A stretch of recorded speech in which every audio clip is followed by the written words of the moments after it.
Você já ouviu o som do fogo queimando? Quando não há fogo algum? Já sentiu o cheiro de fumaça no meio da madrugada, dentro da sua casa, mas sem uma chama acesa? Essa é a história de Thomas, um homem comum em uma vila esquecida do interior da Inglaterra. Ele não acreditava em assombrações, até começar a ouvir os gritos. Gritos de mulheres, lamentos que atravessavam as paredes, sussurros de nomes que ele nunca havia dito em voz alta. No começo, pensou estar enlouquecendo, mas havia algo pior do que perder a sanidade: lembrar, porque às vezes o passado não bate à porta para ser perdoado. Ele volta para cobrar, e Thomas, embora ainda não soubesse, carregava nas mãos marcas de fogo. Não como vítima, mas como o carrasco. E quando a verdade vier à tona, você vai se perguntar: se você fosse julgado por tudo o que fez em outras vidas, você sobreviveria à sentença? Ashford era uma vila esquecida pelo tempo, cercada por campos úmidos, florestas escuras e um silêncio que parecia emanar da própria terra. Ela existia como um sussurro entre as colinas do interior da Inglaterra. Quem nascia ali, ali ficava. Quem partia, não voltava. E quem chegava, logo se calava. Thomas havia crescido em Londres em meio ao caos urbano, aos metrôs lotados e à vida prática. Mas depois de um colapso nervoso e de um diagnóstico de burnout, decidiu que precisava de ar. Ar puro, silêncio, reconexão. Não com o mundo, mas com ele mesmo. Quando viu o anúncio da pequena casa vitoriana à venda em Ashford, isolada, ideal para descanso e escrita, algo em seu interior reagiu. Como se não estivesse apenas comprando uma casa. Estava voltando para ela. A propriedade era simples, mas charmosa. Paredes de pedra cobertas por trepadeiras, janelas em arco com vidros que distorciam a luz e uma chaminé antiga que parecia não ter sido usada em décadas. Ao redor, apenas pastagens e, ao longe, a borda densa da floresta. Não havia vizinhos visíveis. Apenas uma velha igreja abandonada a uns 400 metros, com a torre semi-destruída, apontando para o céu como um dedo ossudo. Na primeira semana, Thomas sentiu uma paz incomum. Dormia cedo, lia romances clássicos à beira da lareira, caminhava pelos campos. Havia um velho piano desafinado na sala principal, e às vezes ele se sentava para tocar notas soltas, como se o som preenchesse uma lacuna que ele ainda não entendia. Mas na 8ª noite algo mudou. Era por volta das 2 da manhã quando ele acordou com uma sensação estranha. Não foi um barulho, foi o cheiro. Fumaça. Levantou-se em um pulo. Correu pela casa em busca de um foco de incêndio. Nada. Tudo em ordem.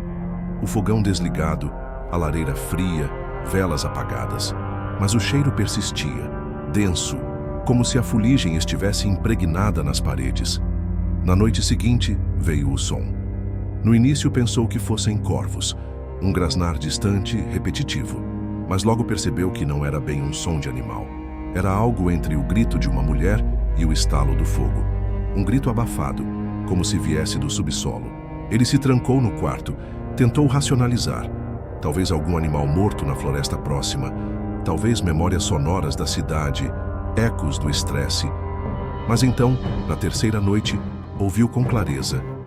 "Ajuda", disse a voz. "Por favor." Thomas ficou paralisado. A voz vinha de dentro da casa, mais precisamente, da parede. Correu para o porão. Não havia nada. Apenas caixas velhas, móveis quebrados e uma espessa camada de poeira que tremeluzia sob a luz da lanterna. Mas ao voltar para o andar de cima, viu algo que não havia notado antes. Uma mancha escura no canto da sala, perto da lareira. Era um círculo irregular, como queimadura antiga. Agachou-se para tocá-la e sentiu uma pontada.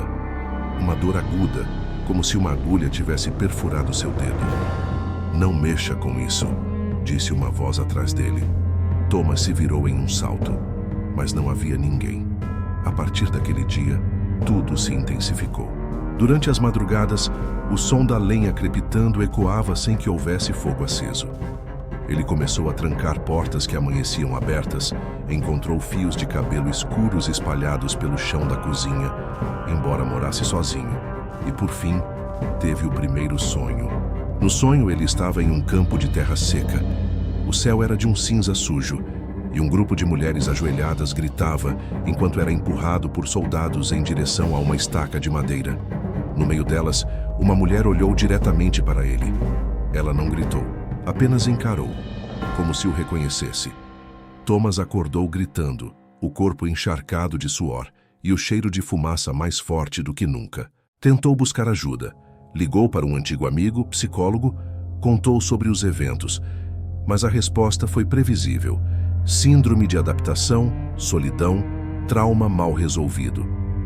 Tentou também a paróquia local, só para descobrir que o antigo padre havia morrido há meses e ninguém havia assumido o lugar. Foi então que conheceu Edith, uma senhora de olhos cinzentos e expressão firme que vendia ervas na feira da vila. Quando ouviu o nome da propriedade de Thomas, arregalou os olhos. "Você está na casa da forca. Como é?" Ele perguntou surpreso. "Dizem que ali morava um inquisidor, um padre que acreditava estar fazendo a vontade de Deus. As mulheres o chamavam de juiz da fogueira. Centenas morreram por causa dele. Mas isso é só lenda, certo?" Ela não respondeu. Apenas pegou um pequeno amuleto de madeira e o colocou na mão de Thomas. "Se os gritos começarem a vir de dentro dos seus ossos, não corra." Naquela noite ele não acendeu a luz do quarto. Deixou a janela aberta e ouviu. E pela primeira vez, ao som do fogo invisível, ouviu o próprio nome.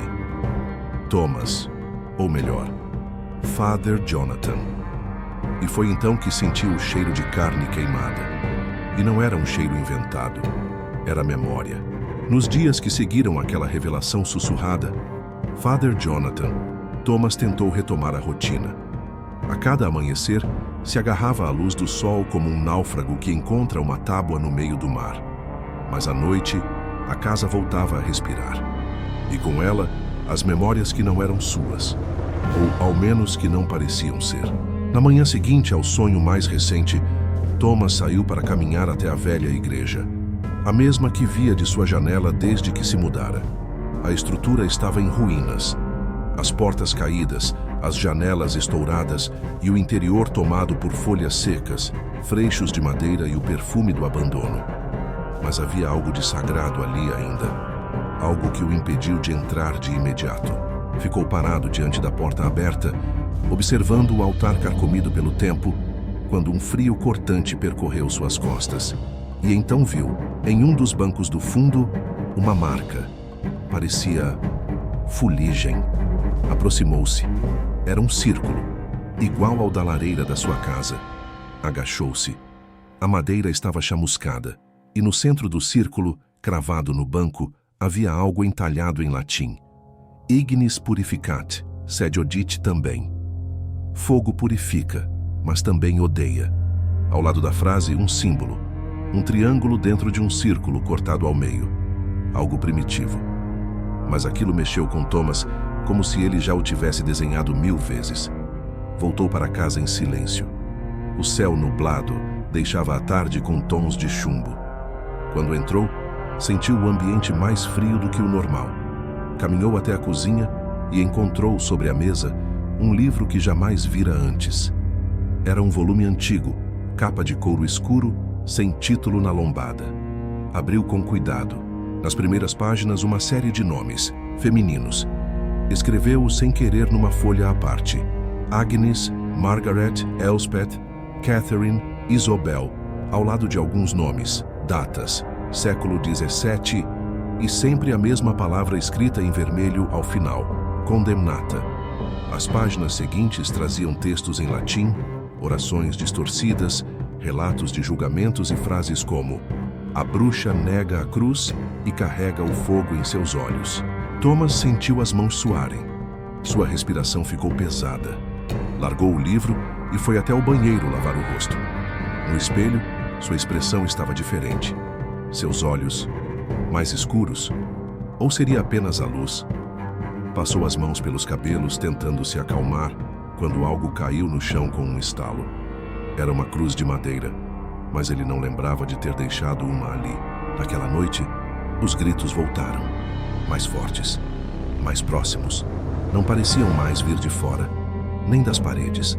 Pareciam estar dentro dele.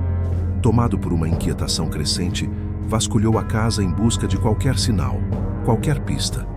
No porão, encontrou um compartimento escondido atrás de um armário antigo. Dentro, uma caixa de ferro.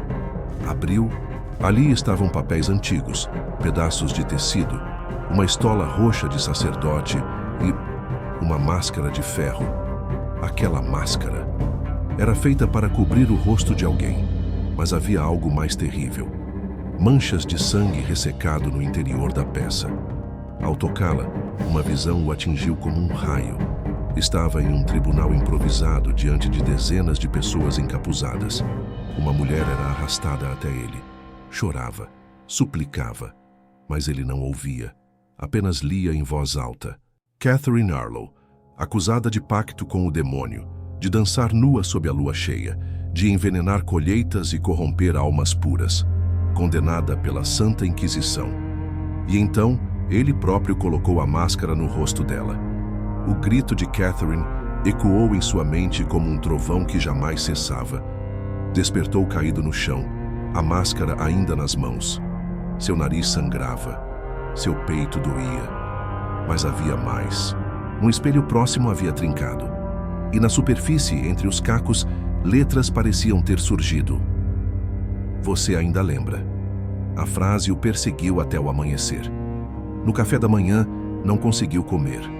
Ligou para Edith, a mulher das ervas. Pediu que o encontrasse. Ela chegou pouco antes do meio-dia, com olhos atentos e expressão grave. O que você viu? Perguntou sem rodeios. É tudo, eu acho. Uma mulher... Catherine, eu... Coloquei uma máscara de ferro nela. Edith o encarou por longos segundos. Então é verdade. O quê? Ela se aproximou, sentou-se diante dele e disse: há séculos, dizem que um padre inquisidor viveu nessa vila. Seu nome era Jonathan Blake. Ele era respeitado, temente a Deus, mas era cruel. Queimava mulheres no altar da igreja. Dizia que purificava as almas, e quando as chamas apagavam, ele apenas dizia: elas escolheram. Mas por que eu vejo isso? Porque você era ele, Thomas, você é ele. A casa, a terra, a torre, tudo lembra. E agora, você também. Thomas não respondeu. Apenas fechou os olhos e ouviu, pela janela aberta, um som distante. O estalo de lenha queimando. E um grito. Mas dessa vez o grito dizia seu nome. Edith segurou firme a mão de Thomas.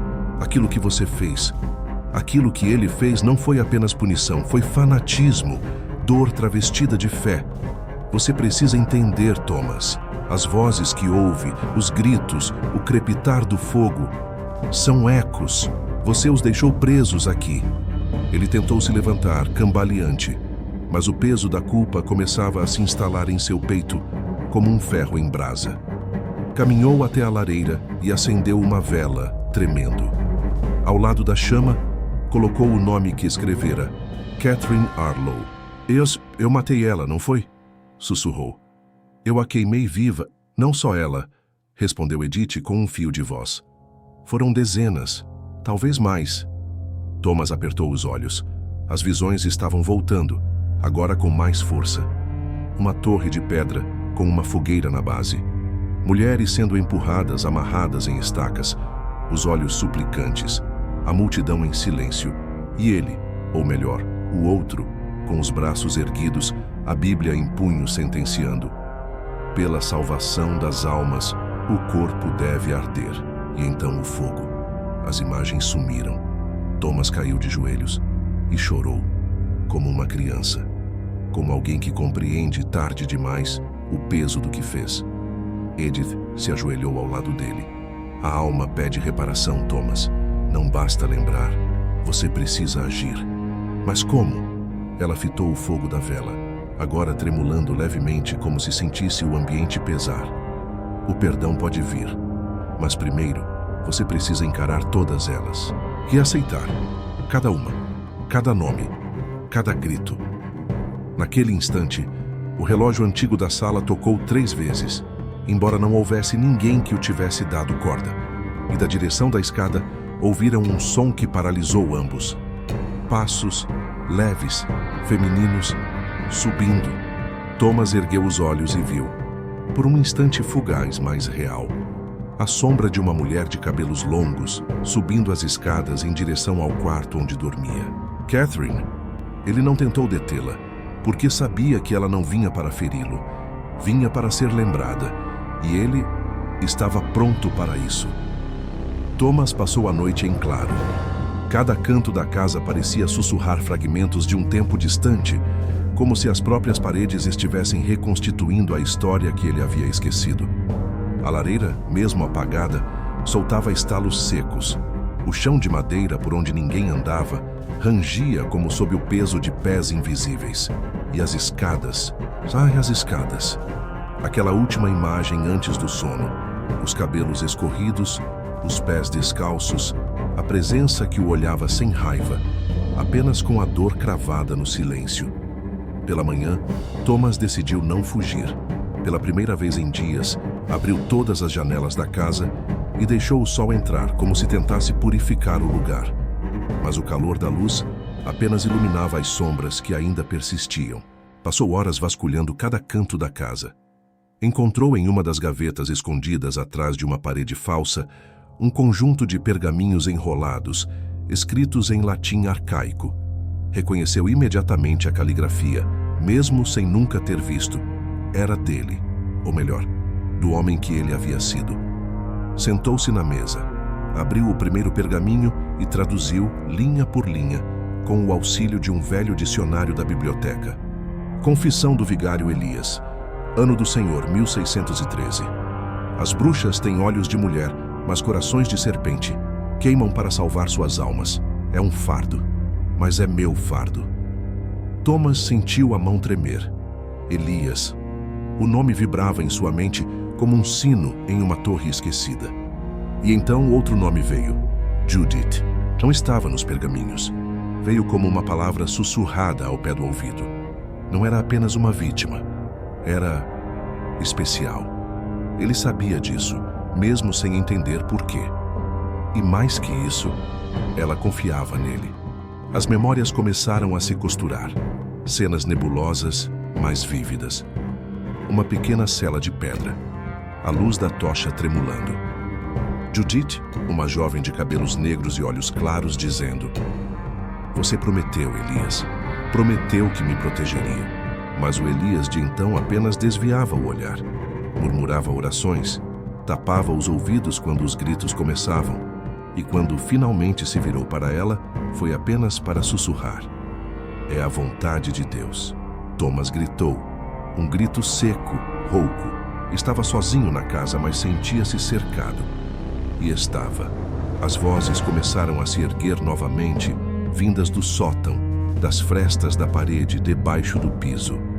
Eram vozes femininas, sobrepostas, algumas chorosas, outras enfurecidas, todas com uma única exigência: lembre. Ele se deitou no chão da sala, com os pergaminhos ainda nas mãos, e deixou que as imagens viessem por completo. Deixou que o fogo o envolvesse, não o real, mas aquele simbólico, aquele que queimava a consciência. Viu-se caminhando pelas vielas de uma vila antiga. O cheiro de madeira queimada, de gordura derretida, de sangue. Ouviu o tropel das multidões, os sinos da igreja e os nomes sendo lidos em voz alta, como uma sentença. Judith Arlo, Beatrice Geller, Margaret Duval, Catherine Arlo. No total, contavam-se 11 mulheres. Thomas voltou a si com as mãos tremendo e o rosto banhado em suor. Já era noite. A casa estava completamente escura. E foi então que ele viu. Espalhadas pelo chão da sala, estavam pegadas. Não de sapatos. Eram pés descalços, sujos de fuligem, como os de alguém que andara sobre cinzas. Levantou-se lentamente, pegou a lanterna e seguiu as marcas. Elas o conduziram até o porão. Nunca havia descido ali. A porta estava entreaberta, embora ele lembrasse claramente de tê-la trancado. Desceu com cuidado. A escada era antiga, rangia com cada passo. O porão estava frio, úmido, mas ao centro, Havia algo improvável. Um altar antigo, coberto por um pano escuro. Ao se aproximar, viu que em cima dele havia uma tigela com cinzas e uma pequena cruz de ferro, retorcida pelo calor. Nas paredes, nomes foram escritos com carvão. Todos de mulheres, todas as vítimas. No topo havia uma frase em inglês arcaico: "A verdade jamais será enterrada pelas chamas." Thomas caiu de joelhos. Eu me lembro. Meu Deus, eu me lembro. As luzes da lanterna piscaram, e então ele ouviu, não gritos, mas uma voz serena, quente, quase maternal. Agora você sabe, era Judith. Mas ela não o acusava, estava triste. Eu quero me redimir, disse ele. Eu quero reparar. Então ouça, até o fim. A lanterna apagou e as vozes começaram novamente. Mas desta vez, ele não as afastou. Ele ouviu, como nunca antes. O dia amanheceu encoberto, e Thomas, pela primeira vez desde que chegara àquela casa, não tentou se esconder da névoa. Ela parecia agora parte dele. Ou talvez ele fosse parte dela. Tomou banho em silêncio, sem pressa, como se cada movimento precisasse ser ponderado, quase ritualístico. Havia algo que precisava ser feito, algo que ele vinha adiando por séculos, talvez. O porão permanecia fechado, mas ele sentia sua presença o tempo todo. As pegadas de fuligem haviam desaparecido com o amanhecer, mas o altar ainda estava lá em sua memória, com seus nomes, com a cruz retorcida, com a tigela de cinzas e a frase escrita nas paredes: "A verdade jamais será enterrada pelas chamas." Thomas saiu de casa com um caderno em branco e um único propósito: buscar os nomes, identificar as mulheres, dar rosto àquelas vozes. A biblioteca local era pequena, mas muito mais rica em registros antigos do que ele imaginava. A atendente, uma mulher idosa chamada Agnes, olhou para ele com desconfiança no início, mas sua expressão mudou quando ele mencionou o nome Elias Rowe. "Não ouvia esse nome há tempos", disse ela, olhando por cima dos óculos. "Um vigário. Mas há quem diga que foi algo bem mais sombrio do que isso." Thomas apenas assentiu, segurando a pena entre os dedos, o coração pulsando. Temos registros da paróquia antiga e dos julgamentos eclesiásticos, mas aviso, muitos não gostam de remexer nessas páginas. Ele passou o dia mergulhado nos arquivos, respirando a poeira de séculos. O nome Elias Rowe surgia em quase todos os documentos da época entre 1609 e 1615. Em cada ata, sua assinatura. Em cada julgamento, sua presença. E em 11 deles, 11 mulheres julgadas por bruxaria, ele não apenas esteve presente, presidiu os julgamentos. Mas não parava por aí. Na maioria dos casos, os testemunhos eram vagos. Relatos de colheitas que haviam falhado, crianças que adoeceram, animais que morreram repentinamente. E quase sempre a acusação partia de um homem, um marido, um vizinho, um sacerdote. Mas as punições eram sempre conduzidas por Elias, queimadas vivas sob aplausos de fiéis. Thomas começou a anotar os nomes em seu caderno: Judith Arnold, Beatrice Geller, Catherine Duval, Hester Malcolm, Eliza Crowley, Marianne Bleecker, Sarah Whitcomb, Margaret Duval, Helena Brent, Ruth Kingsley, Abigail Moore. 11 nomes, 11 vidas, 11 gritos. Ao lado de cada nome, ele rabiscava datas, cruzava os dados, tentava entender quem eram, o que faziam, o que disseram. E algo o surpreendeu.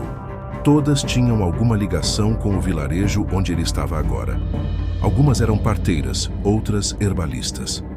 Quase todas haviam ajudado mulheres em situação de violência ou desespero. E todas morreram sem confissão. Elas não se ajoelharam, não pediram perdão, não imploraram pela vida, enfrentaram as chamas de pé. Elas não se ajoelharam, não pediram perdão, não imploraram pela vida, enfrentaram as chamas de pé.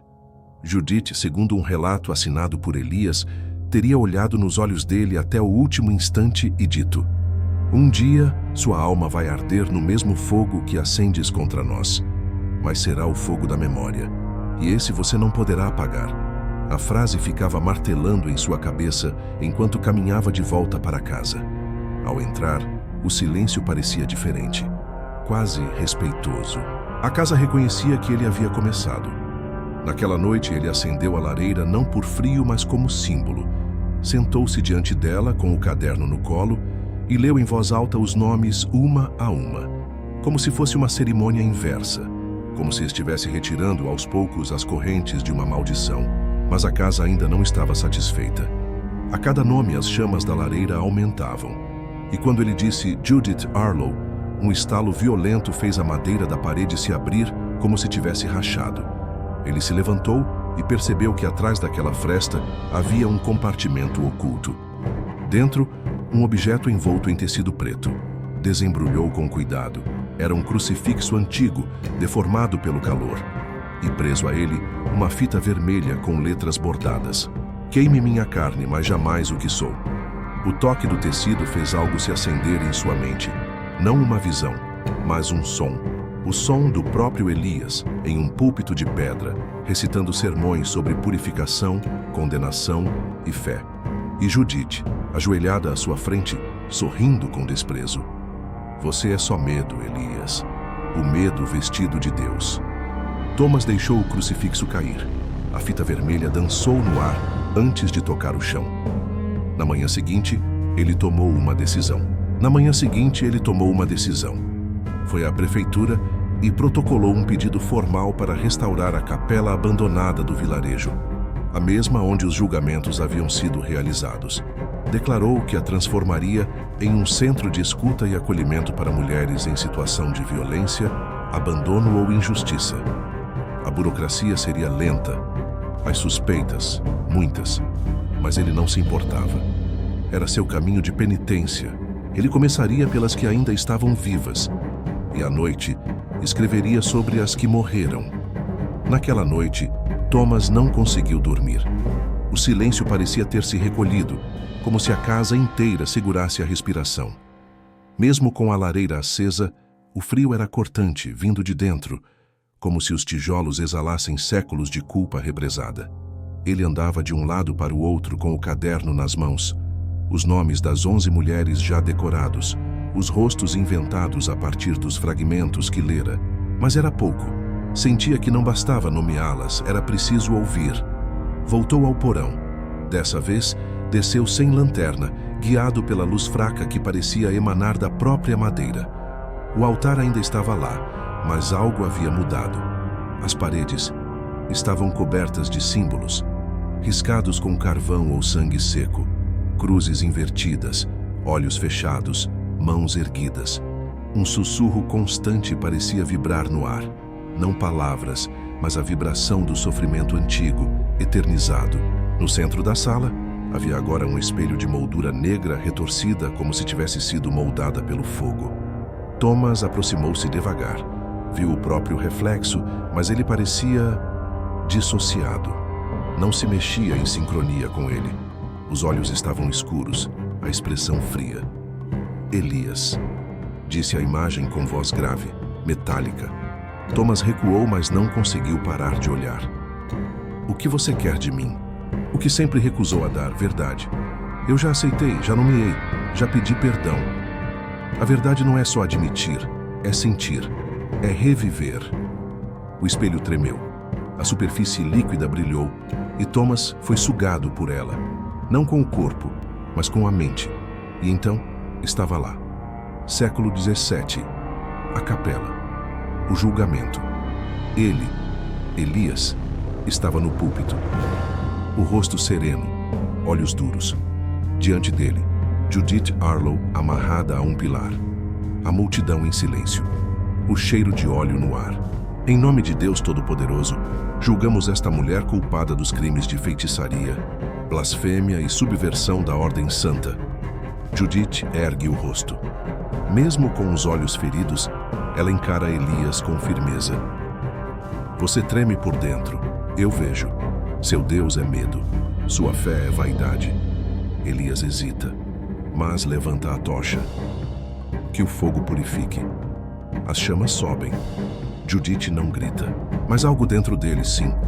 Algo que agora, como Thomas, ele sente que gritou naquela noite, mas ficou preso por séculos. Uma voz que nunca saiu. Um arrependimento que não se converteu em ato. Thomas cai de joelhos no chão frio do porão, de volta ao presente. Chora, como nunca chorou. Mas o espelho ainda está ali. E nele, agora, 11 rostos o cercam. Judith, Beatrice, Catherine, Helena, cada uma com os olhos fixos nele. Não há ódio, mas há cobrança. Você nos queimou, diz Catherine. Você assinou cada sentença, sussurra Beatrice. Você nos nomeou como culpadas, mas era você quem carregava a culpa. Acusa Helena. Thomas ergue-se, encarando o espelho. Eu não sou mais Elias, mas lembro. E se lembrar é tudo o que posso fazer para impedir que se repita. Então eu vou lembrar, e vou contar, e vou proteger. As vozes se aquietam, o espelho começa a trincar, rachaduras surgindo como teias de aranha, até que ele se despedaça com um estalo seco. No chão, entre os cacos, Thomas vê o reflexo de si mesmo. Mas agora os olhos são os seus, humanizados, carregados, mas próprios. Ele sobe do porão devagar, os dedos tocando a parede, como se precisasse se ancorar ao presente. Na sala, a lareira ainda crepita. Mas acima dela, onde antes havia apenas madeira antiga, agora há uma inscrição entalhada, como se sempre estivesse ali, esperando para ser lida. A penitência verdadeira não é se esconder do fogo, é entrar nele e sair com as mãos estendidas. Thomas passa a madrugada escrevendo sobre Judith, sobre Elias, sobre si mesmo. E quando o sol finalmente nasce, ele não fecha as cortinas, deixa a luz entrar. Era madrugada quando Thomas saiu de casa com a caixa de madeira nas mãos. Dentro, repousavam os nomes que escrevera uma a uma, à mão, em pedaços de papel amarelado. Cada nome seguido de um gesto de perdão. Judith Arlo, perdoada. Catherine Wells, inocente. Beatrice Doyle, honrada. Havia também ervas secas, um pequeno espelho rachado e um crucifixo antigo, o mesmo que ele havia encontrado entre as tábuas da parede, gravado com as iniciais I.R., Elias Reed. A floresta ao redor da vila dormia sob o manto denso da neblina. A pequena clareira ao sul, a mesma onde há séculos as fogueiras se acendiam para destruir, agora receberia uma diferente. Thomas empilhou alguns galhos secos e folhas, organizou as pedras ao redor como em um ritual. Ao acender o fogo, uma rajada de vento soprou pelas árvores, como se a própria floresta reconhecesse aquele momento. Ele se ajoelhou diante da chama. Não posso apagar o que fiz, não posso trazer vocês de volta. Mas posso contar suas histórias, e posso impedir que outros cometam os mesmos erros. Pela verdade, pela memória, pela justiça que nunca veio. A caixa foi colocada no centro da chama. As labaredas dançaram, lambendo a madeira e os papéis, consumindo os nomes, mas libertando suas histórias. O espelho rachado se partiu de vez com um estalo, e o crucifixo escureceu até virar cinza. O fogo não era mais punição, era redenção. Thomas ficou ali até o último brilho se apagar, o rosto molhado por lágrimas que ele não tentava conter. Pela primeira vez em semanas, não ouviu gritos, não sentiu o cheiro de fumaça em sua pele, não viu vultos, sentiu apenas o silêncio, mas não o mesmo silêncio opressor da casa. Era outro, era um silêncio em paz. No retorno para casa, o céu começava a clarear. A vila despertava. Thomas, com os ombros curvados, não por culpa, mas por um cansaço antigo que agora se dissipava, parou diante da porta de sua casa. Pela primeira vez, ela não pareceu uma prisão. Adentrou o lar e subiu até o antigo escritório. Sentou-se diante da escrivaninha, pegou o caderno e começou a escrever. Esta não é apenas a história de Elias, nem só a de Judith. É a história de todo o fogo que queimou em nome da ignorância, todo grito silenciado em nome do medo, toda a vida apagada por mãos que se achavam santas. Mas agora, as cinzas contam outra história, e eu estarei aqui para escrevê-la. Ele assinou. Thomas Reed. Na parede, o espelho que antes refletia as vozes do passado, Agora apenas mostrava seu rosto, cansado sim, mas humano e livre. Do lado de fora, a neblina se dissipava. E pela primeira vez desde que chegou, os sinos da igreja tocaram, não como sentença, mas como libertação. Se você gostou dessa história, curta este vídeo, compartilhe com alguém que também sente que algo ainda está inacabado e se inscreva no canal. Até o próximo vídeo.